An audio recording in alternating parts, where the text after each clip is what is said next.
Alrighty, just a little update video because a few people have sort of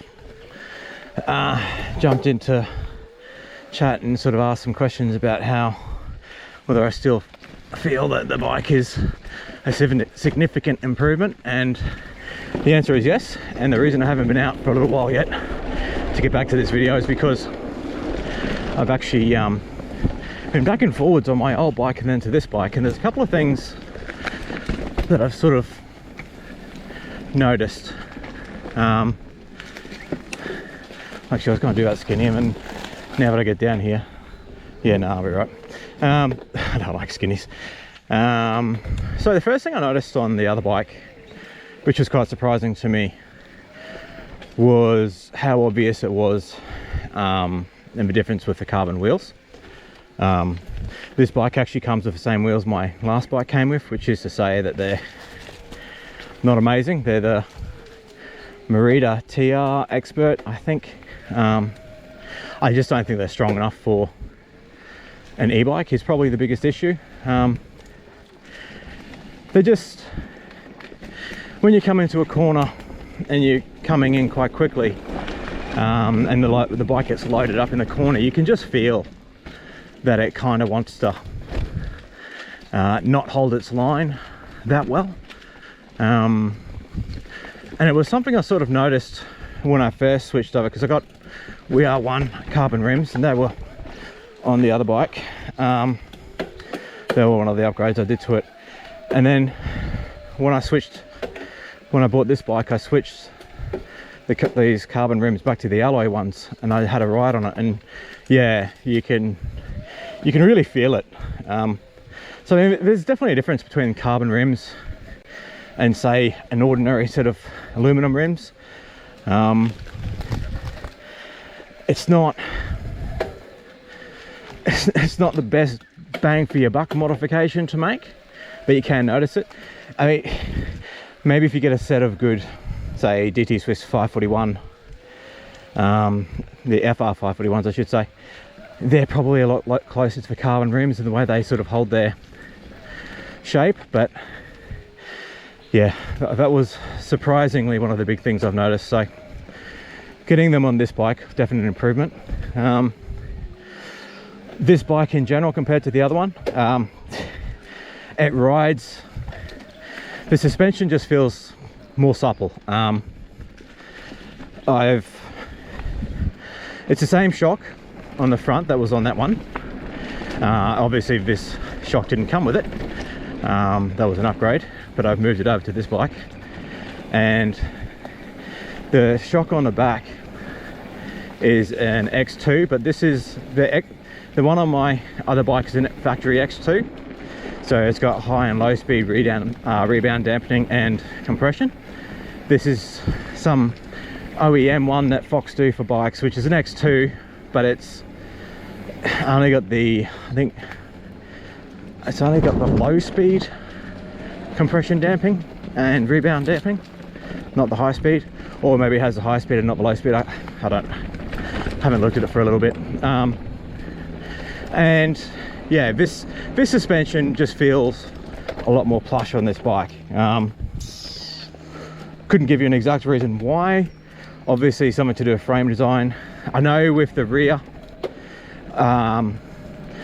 end is obviously quite a bit different, but geometry, the way it is designed, the shock placement, the leverage ratios on it, they're obviously going to play a part. On the front, like I said, I think it's just maybe that this bike just tracks a little bit easier, I don't know, but the bike as a whole feels more supple yet somehow more playful, if that's possible. Like it just feels like it can be thrown around a lot easier. Getting it in the air a little bit easier on this one. We'll find out once I finish sort of getting rid of all the doing the tuning on the shock and the fork. But yeah, no, suspension in general just a lot better. The way the bike rides, it's just so much more livelier, and the bike feels significantly lighter, even though I think realistically it's probably not that much lighter at all. I think it's a little bit lighter, but it's not like day and night. You wouldn't pick it up and go, oh my god, that's a lightweight e-bike. Like, no. Well, it probably would be compared to the equivalent 875 and 675 Meridas at the moment. Those things are just heavy tanks. Whoop. What else is there?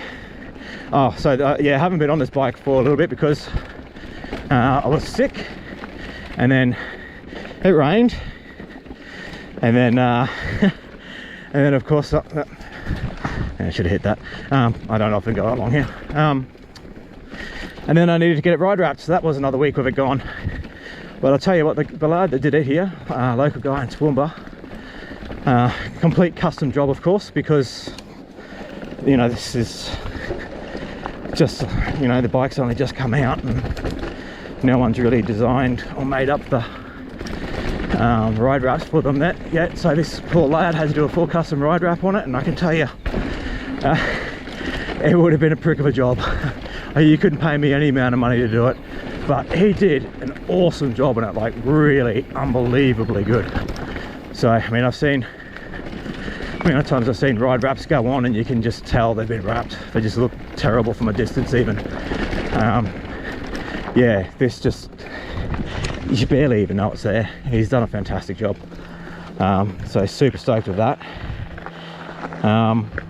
What else is there to talk about?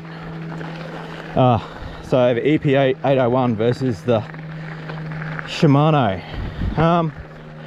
So if you watched the previous video, you'll know that I actually changed the XT derailleur for an XT Di2. So I am running wireless with auto shift and free shift.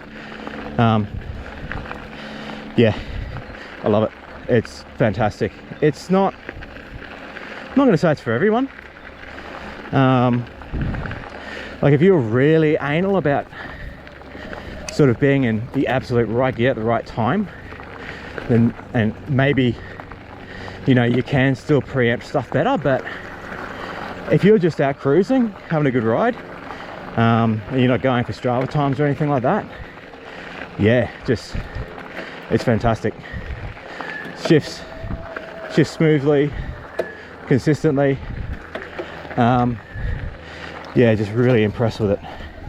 And the EP801 motor is definitely a step up in terms of power, functionality, all that good stuff. So I'm gonna have a quick rest for a second because I haven't been out for a couple of weeks, and yeah, I can feel it. Whew.